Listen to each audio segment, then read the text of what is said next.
ça pose problème. Voilà, là ça a Du l'air. coup, Donc je repars du redonne-nous début. le sommaire, oui, voilà. Alors, donc la question de ce soir, c'est pourquoi Ripple et pas une autre crypto-monnaie. Alors, j'ai regroupé plusieurs thèmes pour essayer d'expliquer, de répondre à cette question. Donc, dans le premier thème, déjà, je vais aborder la question de qu'est-ce que Ripple. Je prends en compte les personnes qui ne connaissent pas du tout la société ou qui viennent d'arriver. Ensuite, je vais répondre à la question qu'est-ce que le XRP en citant ses avantages, ses inconvénients.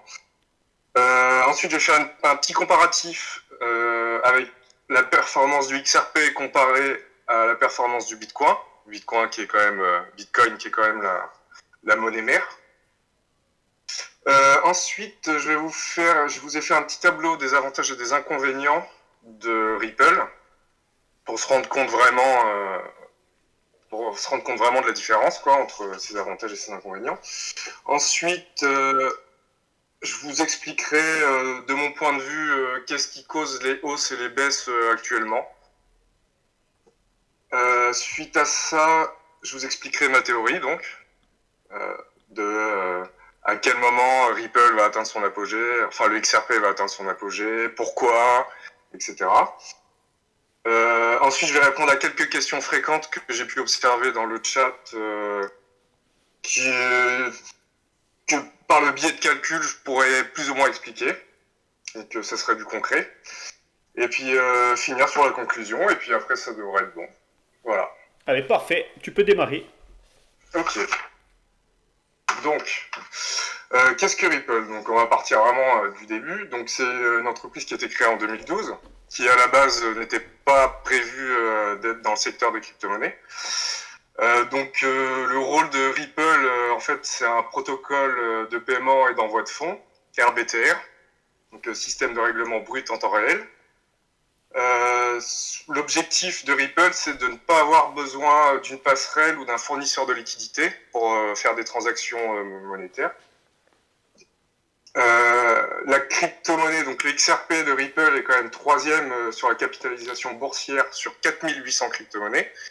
Il faut quand même se rendre compte que troisième sur 4800, c'est pas rien. La principale cible de Ripple, donc c'est les institutions bancaires et les prestataires de paiement. On a pu observer par le biais de différentes news qu'ils étendent leurs projets, donc par exemple dans le monde du jeu vidéo, etc. Ripple possède un grand nombre de partenariats, donc environ 400, dont 50 contrats avec 50 gouvernements différents, donc c'est pareil. Je pense pas qu'il y ait beaucoup de crypto-monnaies qui soient arrivées à ce stade-là. Donc on peut observer les partenariats sur la doc que je t'ai envoyée, Julien, la doc 1, si on veut faire le tour vite fait, pour C'est- ceux qui ne connaissent pas. Voilà, tu as quelques secondes de décalage, mais ça y est, elle est affichée à l'écran. Yes. Alors,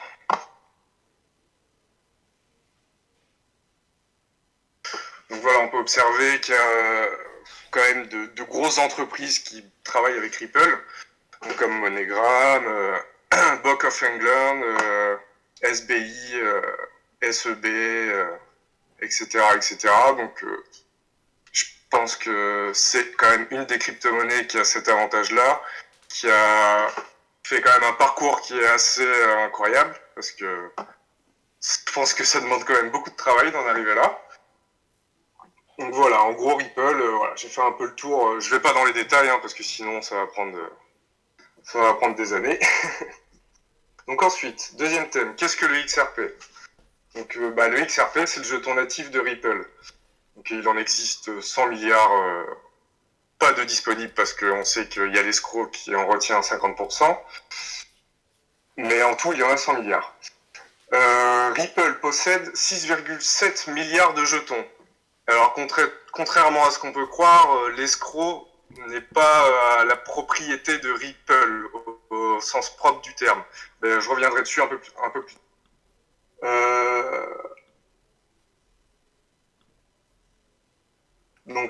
Le jeton de Ripple, il est indispensable. C'est l'outil indispensable à la réalisation des transferts financiers. Ça, je pense que vous l'avez bien compris. Il y a une caractéristique que je pense que que peu de monde connaissent sur le XRP, c'est que c'est une devise déflationniste. Alors ça veut dire qu'à chaque transaction, il y a un petit pourcentage de XRP qui est détruit. Donc comparé à notre système bancaire actuel, hein, avec la Fed qui nous imprime de l'argent à des quantités sans nom et qui dévalue la monnaie à un rythme quand même effarant. Ripple, il a l'avantage d'être déflationniste, donc ça veut dire que plus il y aura de transactions, plus il va être utilisé et plus son nombre va se réduire. Bon, évidemment, c'est de l'ordre de 0,0001 XRP par transaction. Donc ça va, on a de la marge. Mais en gros, on va vers quand même une rareté du jeton. Doucement, mais sûrement. Donc je t'ai envoyé un doc pour la répartition du XRP, histoire qu'on comprenne un petit peu. Oui, voilà, donc il s'affiche Well doc Distribution. 1.2. Le doc 1.2, tu me dis si t'es dessus. Oui, c'est bon. Ok. Alors, donc, comme vous pouvez le voir, donc 6,7% du XRP appartient à Ripple. En libre service, donc on en a 43,3%. Donc ça, c'est ce que nous on peut posséder, on peut acheter. Et alors l'escroc, ça c'est c'est un sujet qui fâche, on va dire. Je pense que pour ma part, d'après les recherches que j'ai fait, c'est comment dire, un capital de jetons qui est prévu pour les entreprises de Ripple. C'est-à-dire que ces jetons n'appartiennent pas à Ripple, dans le sens où ils sont réservés, mais ne leur appartiennent pas. Donc quand vous voyez, je sais pas moi, quand vous voyez des gens qui disent oui, on comprend pas, Ripple possède plus de la moitié des XRP, c'est pas normal. En fait, si, c'est complètement compréhensible, puisque au vu du nombre quand même assez exorbitant de partenariats et tout ça, ils sont obligés de faire une réserve pour que le jour J, ils puissent distribuer les jetons nécessaires à l'utilisation du XRP. Donc pour moi, ça me choque pas du tout. Donc, qu'est-ce qu'il y a d'intéressant là-dessus encore? Je crois qu'on avait le nombre. Ah oui, voilà, il y a 1 800 000 comptes XRP Wallet, donc c'est quand même pas rien. Je crois que l'année dernière, il y en avait que 1 400 000. Donc c'est en progression. Donc c'est en train de s'adopter petit à petit au niveau des investisseurs. Vous pourrez retrouver toutes ces docs. C'est Olivier Laurent qui nous avait fait un post sur la page Facebook. C'est vraiment intéressant. Il y a plein de documents assez bien expliqués de ce type. Donc si vous avez l'occasion d'aller y faire un tour, c'est franchement intéressant. Ok. Donc ensuite, on va parler de la performance du XRP par rapport au BTC. Donc là, c'est la doc numéro 2. Ça, numéro 3. C'est la doc XRP vs BTC. D'accord, on y est, on est bon. Ok, donc quand même pour se rendre compte de l'efficacité du jeton. Hein. Bon, forcément, il y a des jetons qui sont plus performants que le BTC, hein, on est d'accord. Mais j'ai voulu prendre le BTC pour l'exemple parce que c'est la crypto-monnaie la plus connue. Donc sur les temps de transaction, il n'y a pas à dire. Hein, transactions par seconde, 1500 pour le XRP, 7 pour le Bitcoin, c'est quand même assez gros. Vitesse de transaction, 4 secondes pour le XRP, 60 minutes, 1 heure pour le BTC. Les frais, alors ça c'est pas mal. Les frais de transaction, on se rend compte que c'est vraiment des miettes, quoi. Le XRP comparé au BTC, donc 0,0003 comparé à 0,5. Enfin, bon, vous l'avez compris.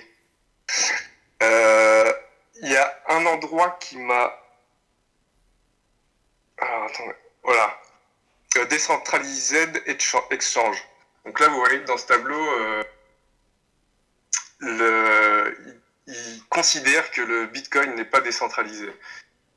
Alors, pourquoi? Eh ben, tout simplement, je pense que c'est à cause des grosses fermes de minage qui se trouvent en Chine. Je crois que c'est 80% des mineurs qui sont en Chine. Donc, indirectement, tous les BTC qui sont minés là-bas appartiennent à ces grosses fermes de minage, quoi.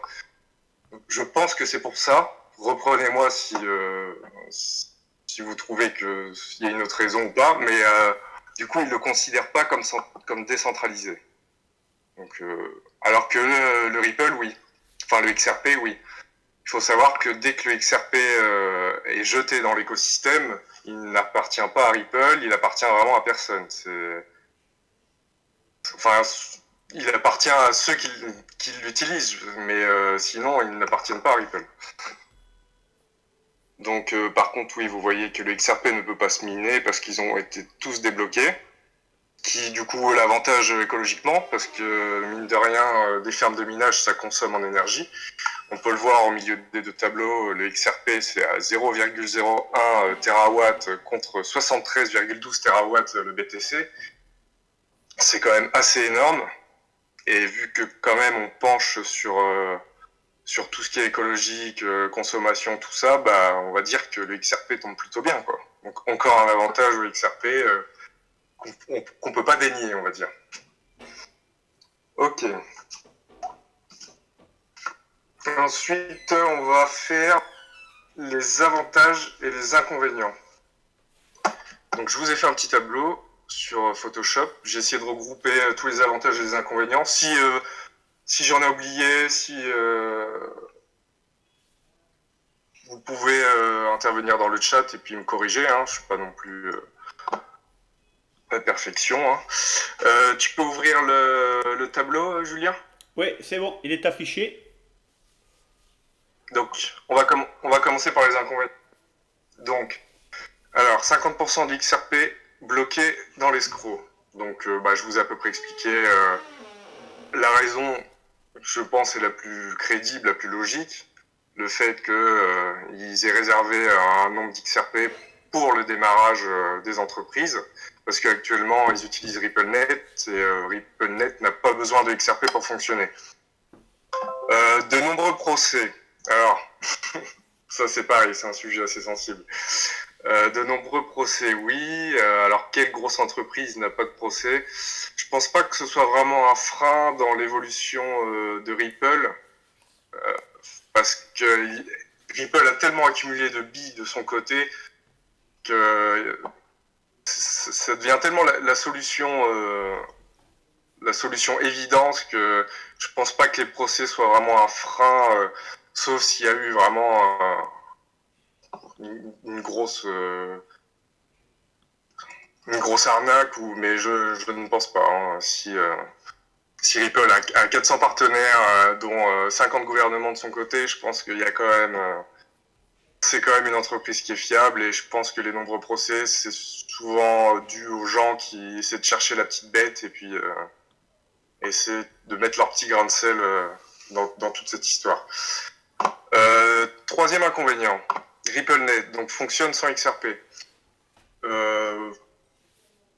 Moi, ça me choque pas plus que ça. Je pense que RippleNet, après, j'ai pas vraiment approfondi la question, mais c'est surtout une manière de mettre un pied à l'étrier, si vous voulez, de donner accès aux entreprises, de pouvoir essayer la technologie de Ripple sans devoir débloquer tous ces XRP pour le faire. Sinon, je pense que si c'était le cas, on aurait des fluctuations vraiment énormes. On aurait des pics vers le haut, des pics vers le bas, ça serait vraiment la tempête quoi, au niveau des graphiques et du prix du XRP. Donc, quatrième inconvénient, possible concurrence. J'ai voulu le mettre quand même parce que faut pas le négliger. Hein. Il y a peut-être une entreprise qui bosse en arrière-plan pour concurrencer Ripple, on le sait pas. Hein. Donc je pense que ça peut être un des facteurs qui fasse que Ripple ne garde pas sa première place au niveau d'être un pont monétaire mondial. Mais bon, on connaît l'avance qu'a Ripple, moi je me fais pas de soucis. Ensuite, cinquième inconvénient, jeune entreprise. Alors oui, Ripple a 8 ans. Moi, je considère que c'est une jeune entreprise. Pour moi, une entreprise qui commence à peser, je dirais que c'est une entreprise qui a au moins 20 ans. Après, c'est pas forcément un inconvénient. Les personnes qui travaillent chez Ripple ont quand même un bon portfolio, j'ai envie de vous dire. Donc, je me fais pas de soucis à ce niveau-là, mais ça peut faire partie des inconvénients qui soient assez jeunes dans le marché. De grosses ambitions. Donc, ça peut paraître bizarre d'avoir mis ça dans les inconvénients, mais voilà, j'en ai déduit que plus on a d'ambition, plus l'objectif est dur à atteindre. Donc tous les jours, Ripple nous prouve que elle avance d'échelon en échelon, de jour en jour, on va dire sans sommation. Hein. Donc bon, je me fais pas de soucis à ce niveau-là. Qui dit grosse ambition dit gros résultat aussi, hein, entre parenthèses. Ensuite, manipulation des prix. Moi, je dirais plus régulation. Régulation des prix. Alors, personnellement, je pense que s'il n'y avait pas eu une régulation ou une manipulation des prix, le XRP serait aujourd'hui à peu près 1,80$ environ. Mais il faut bien comprendre que les investisseurs, comme leur nom l'indique, sont des personnes qui apportent des fonds à une entreprise et l'entreprise utilise ces fonds pour se développer. Donc je pense que, de mon avis, hein, peut-être que je me trompe, mais ça me paraît quand même assez logique. Ripple utilise l'argent des investisseurs pour se financer, pour pouvoir évoluer. Donc ce qui fait qu'on a un prix qui monte quasiment jamais. Ou alors c'est vraiment des petites fluctuations avec la corrélation du Bitcoin. Donc moi ça me paraît tout à fait normal. Enfin, pour moi il n'y a rien de choquant. Ensuite, bon du coup, qu'est-ce que ça implique Les gens voient des articles disant oui, Ripple manipule les prix, il y a une régulation des prix, machin. Donc ça implique une perte de confiance des investisseurs. Alors, perte de confiance des investisseurs, ça veut dire quoi? Ça veut dire que les gens se retirent du marché, retirent leur XRP, donc du coup ça cause forcément une dégringolade du prix. Je pense qu'il y a quand même un bon potentiel d'investisseur qui comprend la mécanique de Ripple et au point où ils sont rendus aujourd'hui, c'est pas ça qui va faire chavirer la balance. Surtout que là, la dernière news que j'ai postée, là, je sais pas si vous l'avez vu sur Facebook, Ripple qui s'associe avec Bill Gates et Google, je pense que voilà, ils ont ils ont franchi un bon cap là, niveau investisseur, là, ils sont pas mal. Donc je m'inquiète pas non plus de la perte de confiance. Voilà. Donc voilà, ça c'était pour les inconvénients. Est-ce que vous en voyez d'autres? Je sais pas, j'ai pas le chat sous les yeux, Julien, donc... Alors sur le chat, on nous dit, Marcus, il nous dit par exemple que le fait que ça fonctionne sans XRP, c'est vrai, mais dans ce cas, ça ne supprime pas les comptes Nostro Vostro. Tu vois, donc ça permet de créer les liens. Après, il nous dit aussi que Facebook, Google, Amazon sont des jeunes entreprises, et c'est pas forcément, tu vois, c'est pas Ah oui, oui, forcément... c'est sûr. Ah Voilà. ben oui, oui, c'est pas parce que l'entreprise est jeune qu'elle va forcément échouer. Hein. De toute façon, toutes les entreprises ont dû commencer à zéro. Hein. Mais voilà. Après, regardez, je prends l'exemple d'Airbus. Aujourd'hui, c'est quand même une entreprise qui est datée. Bah aujourd'hui, Airbus, ça fait un peu la tronche. Hein. Voilà, Donc donc voilà, voilà, sinon ça se passe bien, on mais t'écoute. Mm. c'est un critère, quoi. Mais c'est pas grave, c'est pas grave en soi, on va dire. Voilà. Donc, au niveau des inconvénients, je sais pas si y a des personnes qui en ont d'autres à ajouter. Eh bien, on surveille le chat, va sur les Ouais. avantages et je te fais signe s'il y a quelque chose. Ok. Alors, donc, avantage. Donc, fiabilité. Donc, c'est une des crypto-monnaies les plus sécurisées. Niveau fiabilité, je pense que on fait pas mieux, personnellement. Donc, déjà, pour les investisseurs, c'est quand même assez intéressant. Les holders, tout ça. En plus, ceux qui ont créé la Ledger NanoS, enfin, ils font bien les choses. Ensuite, rapidité. C'est la crypto-monnaie la plus rapide. Je sais pas si quelqu'un peut me contredire. À mon avis, d'après mes recherches, j'ai pas trouvé une crypto qui soit plus rapide. Je crois que la deuxième crypto la plus rapide, c'est l'Ethereum, il me semble. Donc l'Ethereum, comparé au tableau qu'on a visionné tout à l'heure, par rapport au Bitcoin, l'Ethereum se situe à la moitié au niveau des performances. Entre XRP et Bitcoin. Donc niveau rapidité, on est au top. Écologique, donc forcément parce que y a pas besoin de les miner, donc forcément les coûts énergétiques sont négatifs, donc c'est la crypto-monnaie la plus écologique de toutes les cryptos. Déflationniste, ça c'est hyper important. Alors par contre, j'ai pas vérifié si d'autres crypto-monnaies étaient dans ce cas-là. Mais c'est quand même hyper important de le souligner. Ça veut dire qu'avec le temps, elle va prendre de la valeur. Au fait qu'à chaque transaction, une petite partie de XRP va disparaître. Donc c'est carrément l'inverse de notre système financier aujourd'hui.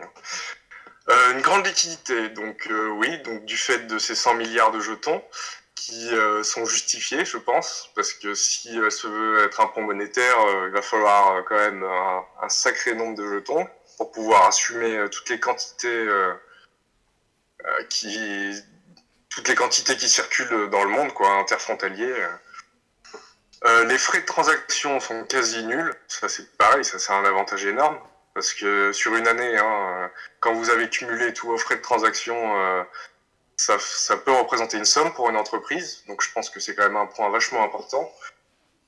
La transparence. La transparence, c'est vrai que Ripple nous tient quand même souvent au courant des mises à jour, des news et tout ça. Après, c'est vrai qu'elle n'est pas transparente à 100%. Mais en même temps, quelle entreprise est transparente à 100%? J'aimerais bien que vous me le citiez. Donc je pense que sur ce point-là, on peut le mettre dans les avantages. De nombreux corridors, donc. Nombreux partenaires, donc plus de 400, dont 50 gouvernements en leur faveur. C'est la seule entreprise dans la cryptosphère qui gère les paiements mondiaux, banques, institutions financières. Donc c'est pareil, c'est pas négligeable. Sur 4800 crypto-monnaies, être la seule à pouvoir gérer ce genre de service, c'est quand même un bon point positif, surtout pour la hausse du prix futur. Je vais en venir après par rapport à ma théorie.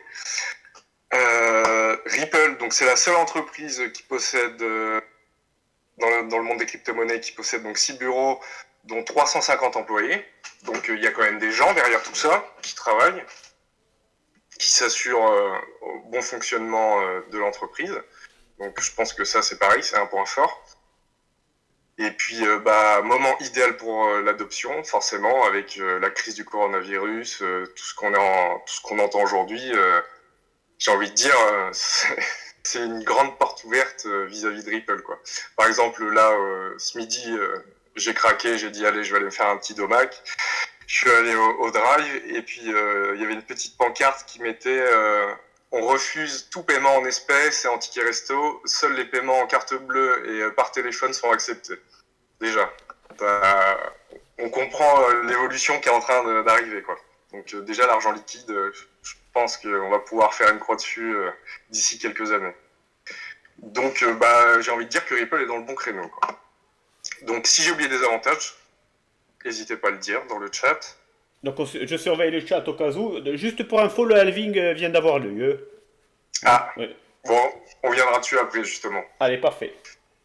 Ok, donc pour le tableau des avantages et des inconvénients, pour moi c'est bon. Si vous avez des questions, n'hésitez pas. Ensuite, on va passer donc la cause des hausses et des baisses actuelles, de mon point de vue. Alors, hausse et baisse déjà indéniablement la corrélation avec le Bitcoin, ça me paraît évident.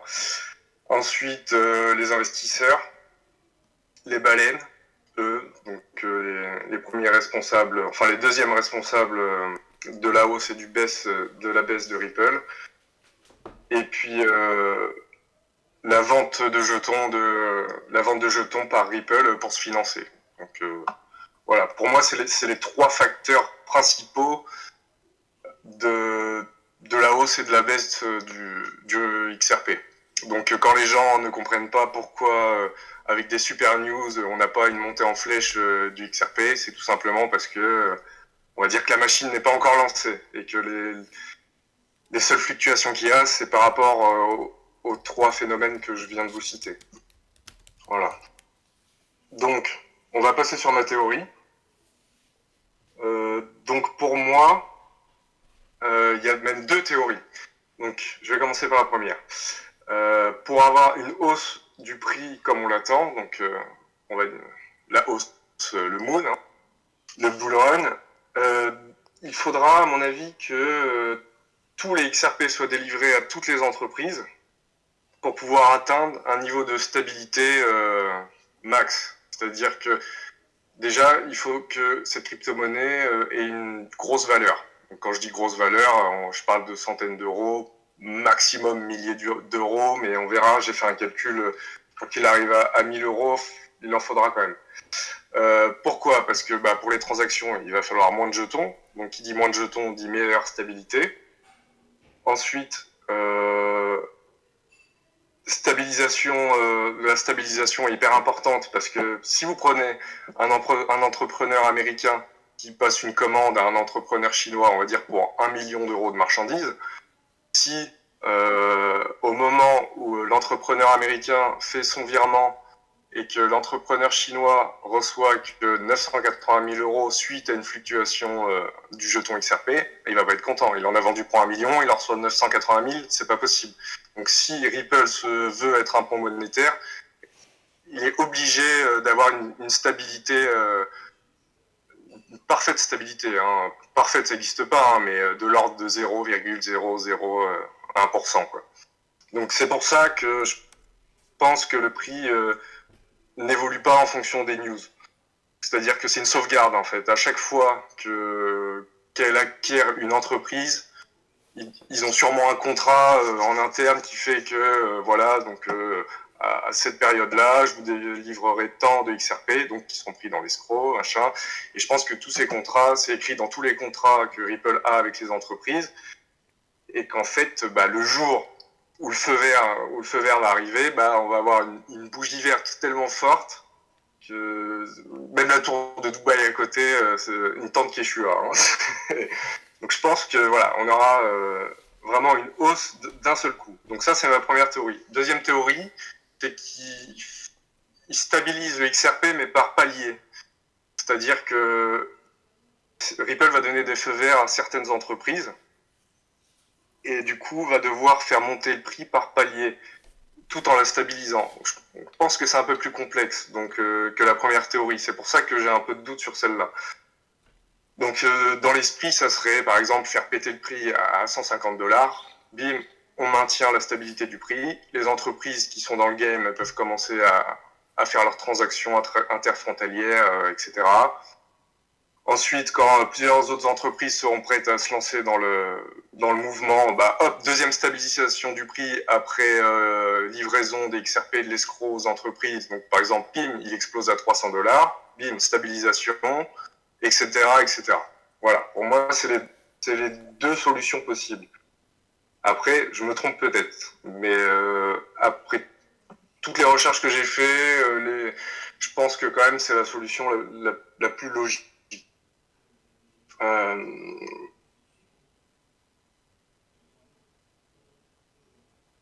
Voilà. Je pense que l'objectif final, où il y aura vraiment l'adoption complète du XRP et de toutes les entreprises et que ce pont monétaire fera son taf, je pense que ça sera aux alentours des 2025, des années 2025.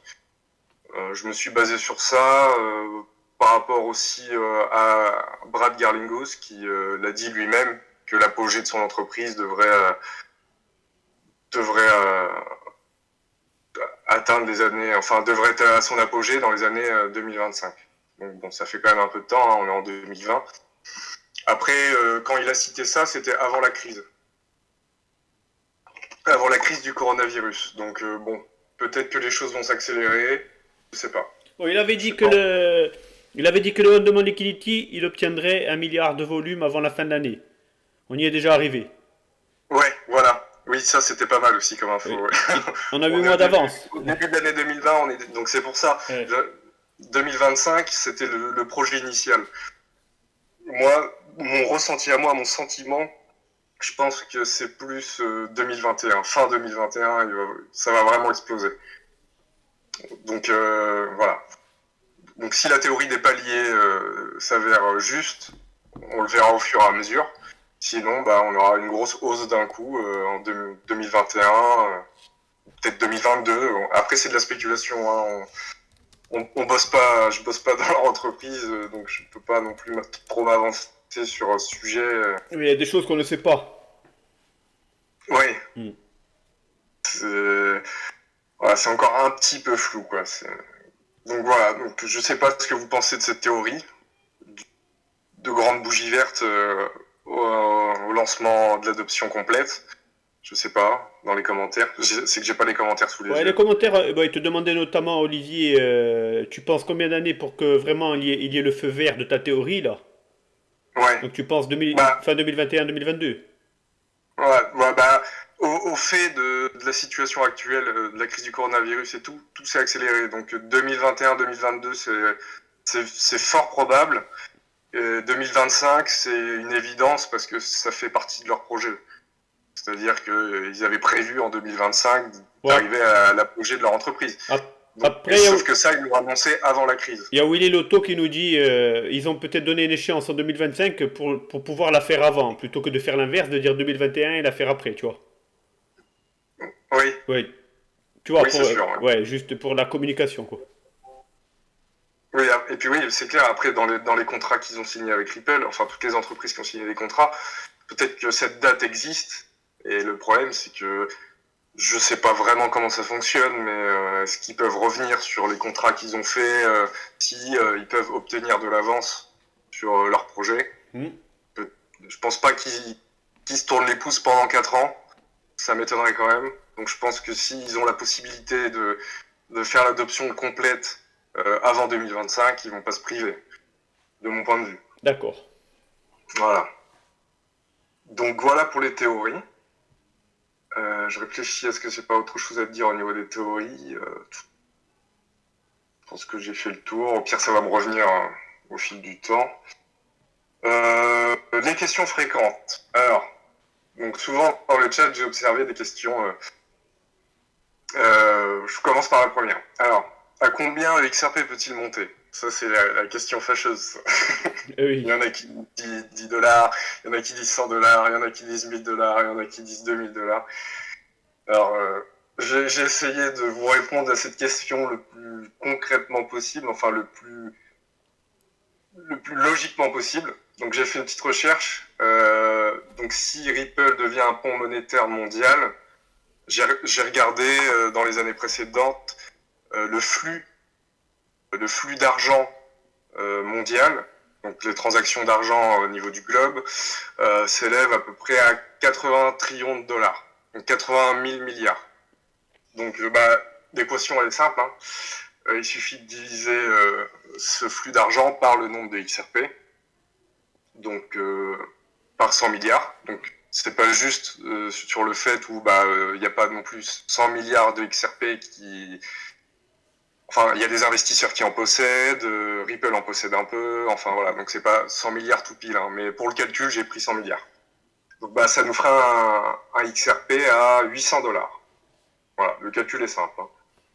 Donc je pense que le endgame, mais juste sur le fait que ce soit un pont monétaire, hein, attention, parce que on a bien vu que Ripple s'étend dans d'autres domaines, donc le jeu vidéo, etc. Donc c'est pareil, ça peut rajouter de la valeur. Moi là, je me base vraiment que sur son objectif principal d'être un pont monétaire mondial. Donc 800, pour moi, c'est 800 dollars. Voilà. Donc on va dire, on va faire une marge d'erreur, de descendre un petit peu parce qu'il y a de l'argent qui est sur les comptes, qui bouge pas. Donc je pense que... Alors j'aime bien ce calcul parce que ça rapproche pas mal de la théorie des Simpsons qui annonce un XRP à 589, je crois qu'à 589. Ouais, 589. Donc, ça se rapproche un peu, on se retrouve un peu dans les mêmes valeurs, quoi, à quelques centaines de dollars près. Donc pourquoi pas, voilà. Pour moi, je pense que c'est l'objectif qu'on peut se fixer dans le meilleur des cas, on va dire. Voilà. Ensuite, deuxième question que j'ai vue assez souvent, combien faut-il de XRP pour être bien, pour être millionnaire par exemple, pour avoir son million? Donc si on se réfère à la première question, avec 2000 XRP, on va dire que si le XRP monte à 500 dollars, avec 2000 XRP, vous avez votre million d'euros. Voilà. Souvent, les gens se demandent, oui, mais combien faut que j'investisse, machin, est-ce qu'il m'en faut 1000, est-ce qu'il m'en faut 2000, 3000, non, non. Donc, moi, je réponds à cette question comme ça, voilà, c'est 2000 XRP.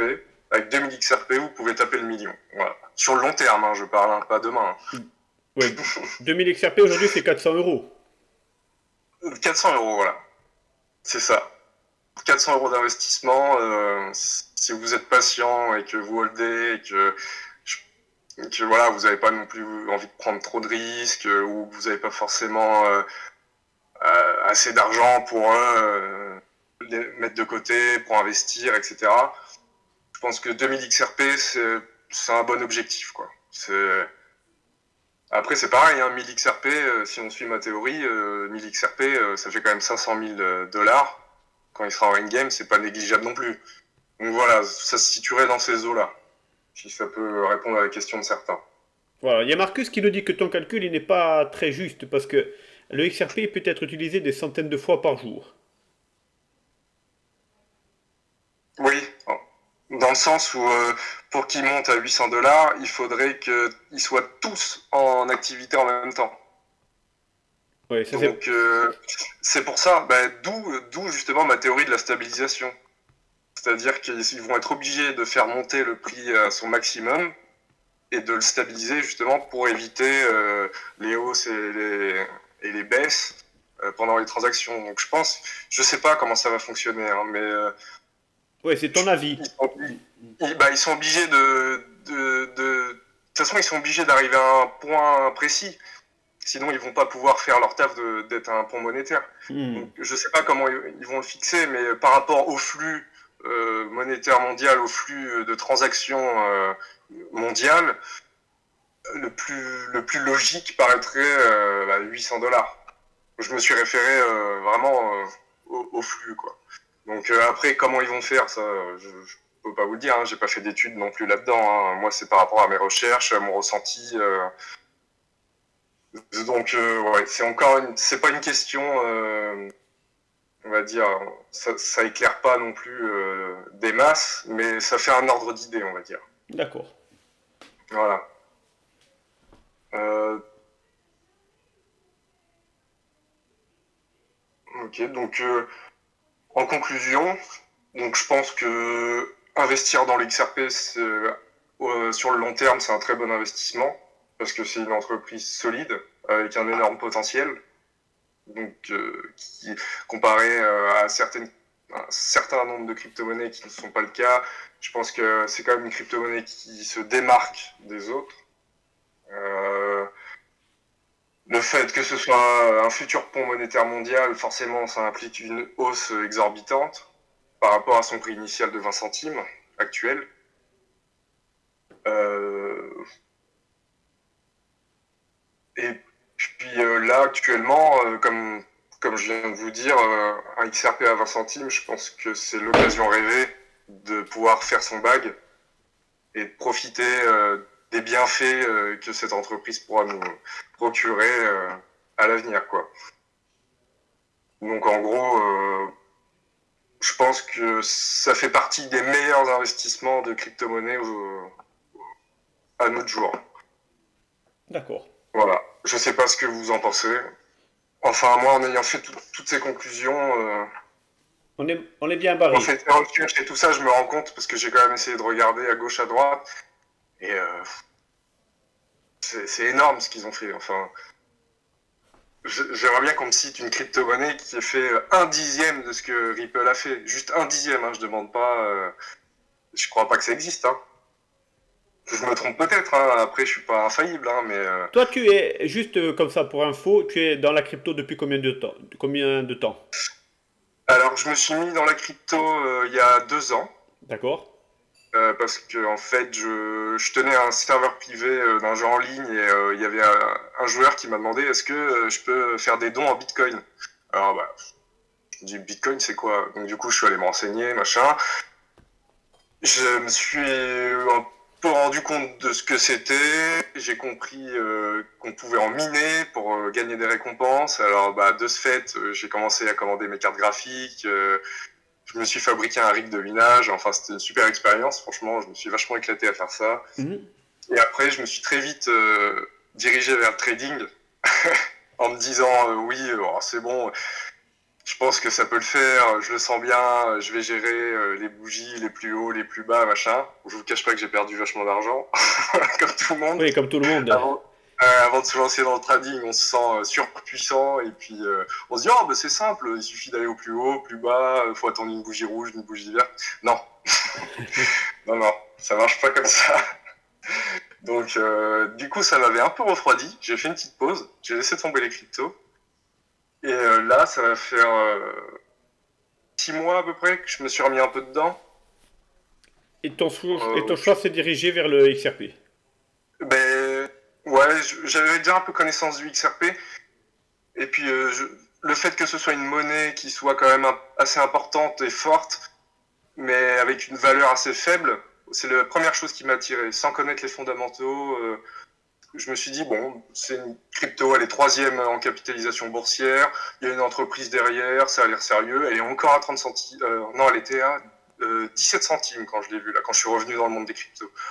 D'ailleurs, je me suis dit, oh, 17 centimes, moi je l'avais connue à 30, 40 centimes, elle faisait des fluctuations, même jusqu'à 50 centimes.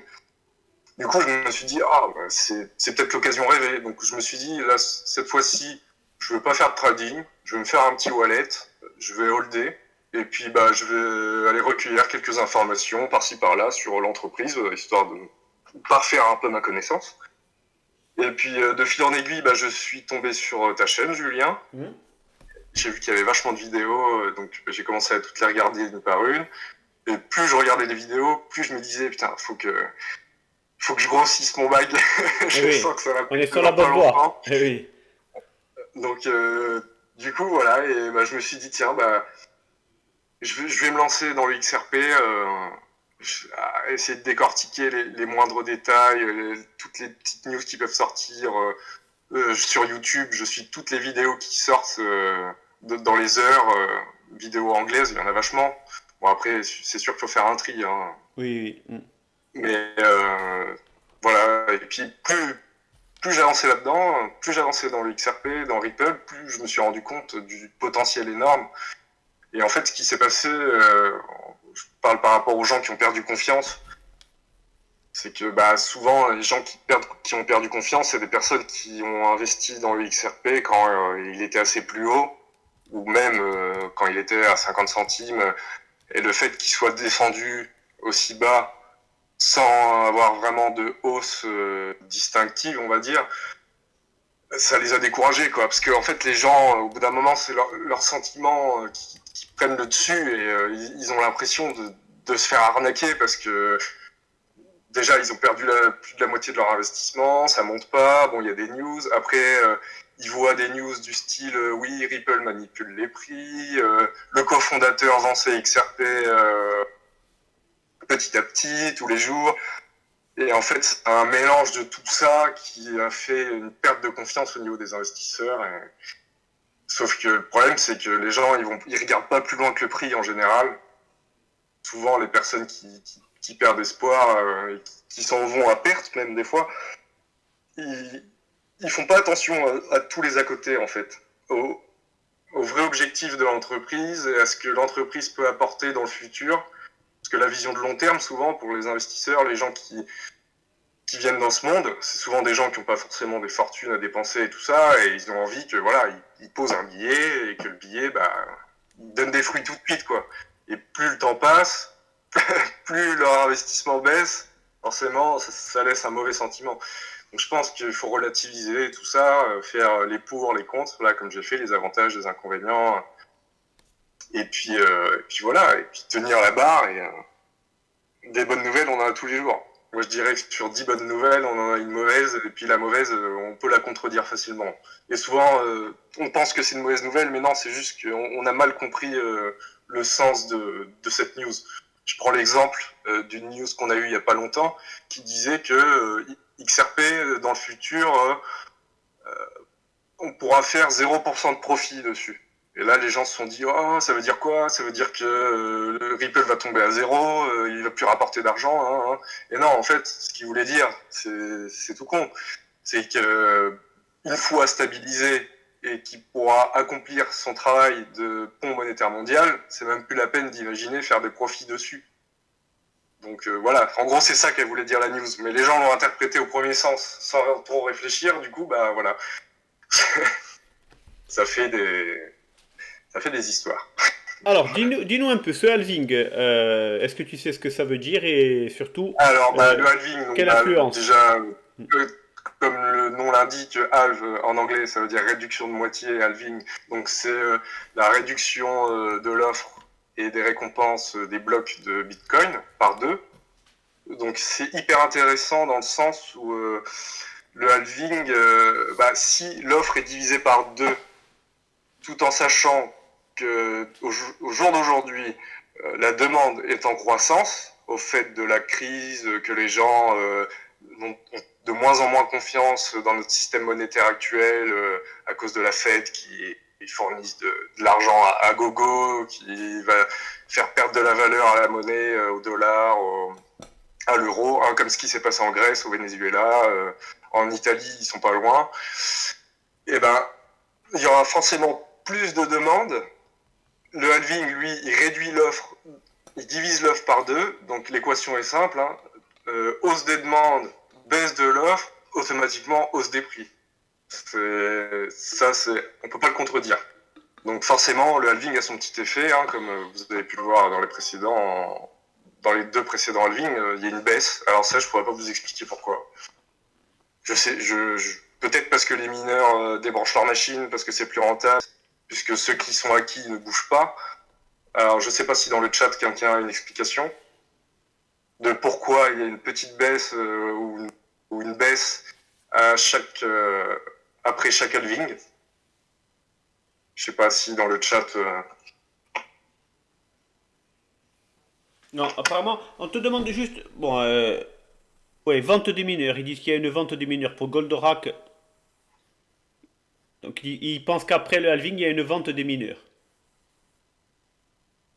Tu veux dire qu'ils vendent leur bitcoin? Ben, sûrement. Je crois comprendre ça.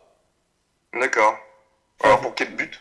Je sais pas. ouais, je sais pas. Parce que personnellement, j'ai du bitcoin, je vais pas le vendre, je vais attendre qu'il au moins le bull run, quoi. Parce qu'on est d'accord qu'il y a eu un bull run après chaque halving. Donc c'est complètement bête de vendre ces bitcoins aussitôt, quoi. Il y a des choses que je comprends pas. Je pourrais pas vous expliquer. La seule chose dont je suis sûr, c'est que le prix va forcément augmenter, puisque l'offre et la demande, baisse de l'offre, hausse de la demande, hausse des prix. Voilà, c'est une équation, hein, c'est de l'économie, hein, c'est un fait. D'accord, en Donc, fait, d'après. voilà, pour moi, voilà. Pour moi, c'est ça. Après, je me suis pas non plus penché en détail sur ce qui était Ouais, sur les vertus du holding ou voilà, alors quelle influence sur le prix du XRP le halving? l'influence sur le prix du XRP, ça sera tout simplement par rapport au Bitcoin. En fonction de ce que le Bitcoin va faire, le XRP va suivre. Il va Alors faire. attention, parce que si admettons qu'on ait un bull run, je crois que c'est Anthony Fahim qui disait que le Bitcoin allait monter à 70 000 euros minimum. Donc ça veut dire quoi? Ça veut dire que le XRP, lui, il va monter en théorie à 70 dollars. En théorie. Euh, si Ripple a besoin d'argent pour son entreprise, ils vont pas se priver de vendre une partie de leur XRP pour s'apporter des fonds. Du coup, nous, ça va faire quoi? Nous, ça va faire une baisse du XRP, forcément. Mais je pense que on va dépasser le cap des 1 euro après, c'est sûr. Après ce halving là, je ne sais pas, je pourrais pas vous dire de date précise, hein, mais les 1 euro, ils vont être forcément dépassés parce que ça va être obligatoire. Si Bitcoin monte en flèche, le XRP n'a pas le choix de le suivre.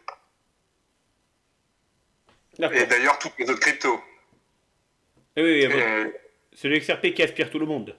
Le Bitcoin qui aspire tout le monde. c'est la monnaie mère, ouais. Mais je pense que dans le temps, quand Ripple aura atteint son objectif, que tous les jetons seront distribués à toutes les entreprises, les institutions financières, etc.,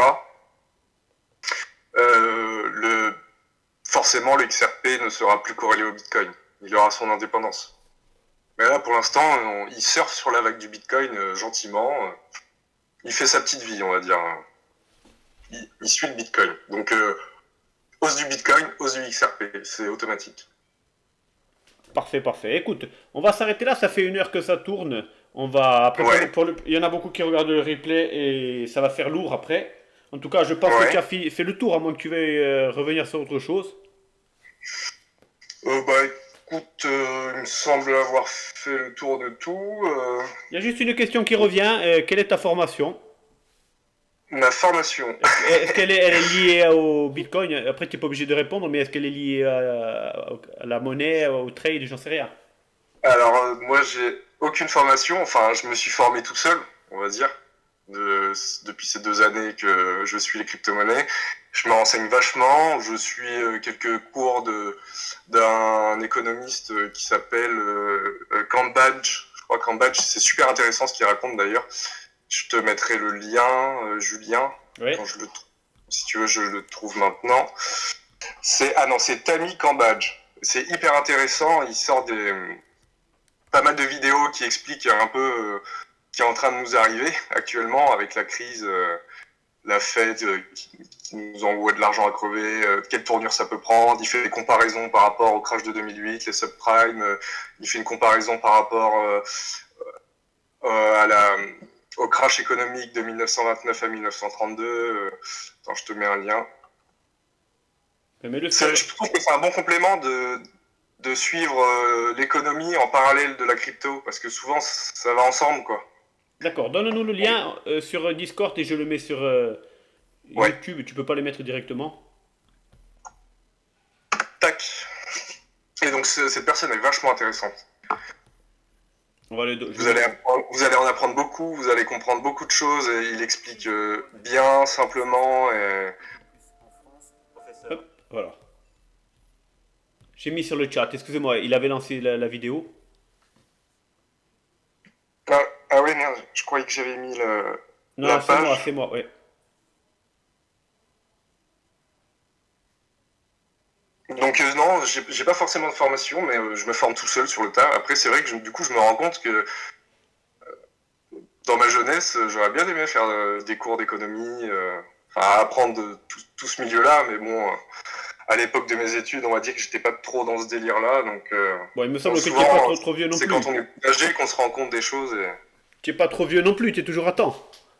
Oui, ça va, j'ai 27 ans, ça va, je m'en sors. Ouais, donc tu es toujours, tu fais partie des jeunes, je pense, de la famille.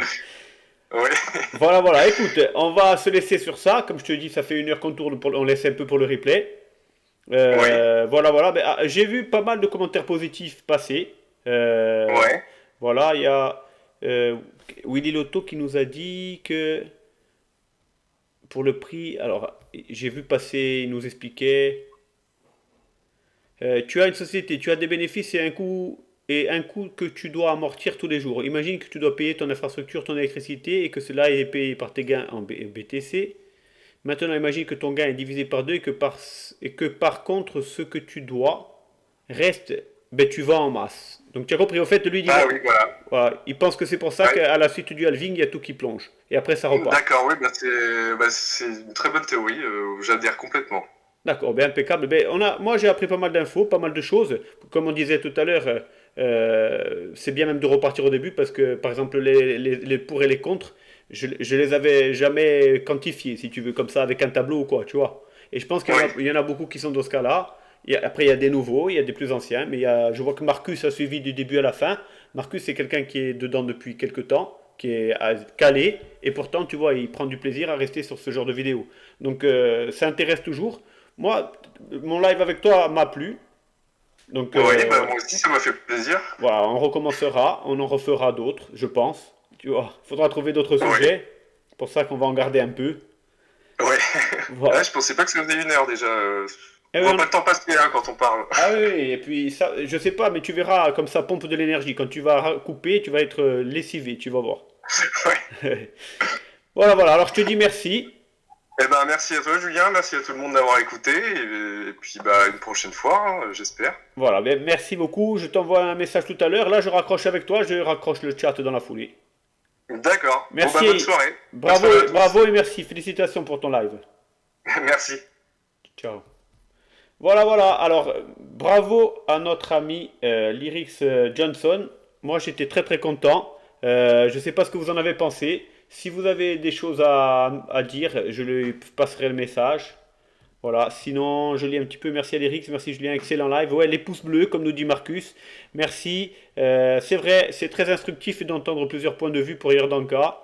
Vive la Corse, ici Paris. Si le XRP il monte à 800 dollars, j'offre un cadeau à ici Paris, ce qu'il veut. Ce qu'il veut. Voilà, voilà. Nous, on fait le prochain live vendredi soir. Le prochain live vendredi soir. Voilà, je, voilà, c'est tout ce que j'avais à dire. Je remercie une nouvelle fois Lyrix Johnson qui a fait un live assez sans rentrer dans des termes très techniques et c'était très très simplement expliqué. Il a des théories. Etienne ce qu'Etienne, on n'est pas pour, on n'est pas contre, on écoute et chacun peut venir donner la sienne. S'il y en a qui veulent venir donner la leur, ben, je suis preneur. Vous voyez, Anthony, il avait jamais fait de live de sa vie ce soir. Lyrix, il avait jamais fait de live de sa vie, mais ça s'est super bien passé. Voilà, voilà. En tout cas, moi je vous dis merci. N'hésitez pas à mettre des pouces. On est 45 à 40 pouces bleus, donc c'est super sympa. Ensuite, merci Urdanka, merci Sergio, Misagi, ici Paris, Marcus, Yves, un peu tout le monde, Olivier, les deux Olivier, etc., etc., Michael. Et la vidéo des Simpsons, je peux la voir. Alors je sais pas où elle est la vidéo des Simpsons. S'il y en a qui l'ont, mettez-la en commentaire de la vidéo pour le replay. Et voilà, voilà, voilà. Goldorak, je viens vendredi si tu veux parler un peu. Alors, Goldorak, tu veux venir en live vendredi soir, si je comprends bien. Alors, vous savez, on va faire un truc vendredi soir. Vendredi soir, Goldorak, demande-moi ami sur Facebook, je m'appelle Julien Castille. Tu me verras sur le. Je suis administrateur du groupe. Euh, Regarde des groupes Facebook. Tu viens me parler, tu viens me demander un ami, comme ça on discute un petit peu.